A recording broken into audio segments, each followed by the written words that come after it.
We may have just witnessed the best World Series since 2016. And that is high praise, because the 2016 World Series was incredible.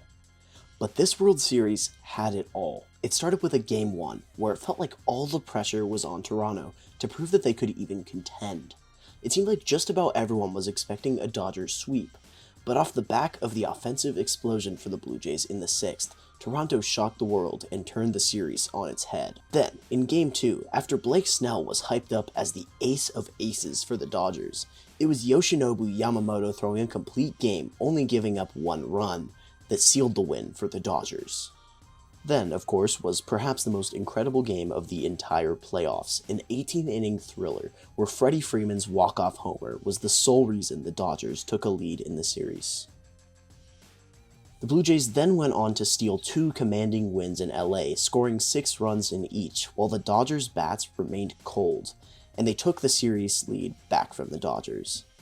In a must-win Game 6 on Halloween, the Dodgers score 3 runs early and eventually narrowly stop a Blue Jays rally in the bottom of the 9th off of a bizarre ground rule double, therefore forcing a winner-take-all Game 7.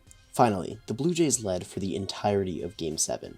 That is, until an unlikely hero for the Dodgers, Miguel Rojas, who had started for the first time this postseason just the game before, crushed a 1-out homer to left to tie the game. And eventually a Will Smith bomb in the 11th gave the Dodgers the lead, and the Blue Jays never caught back up.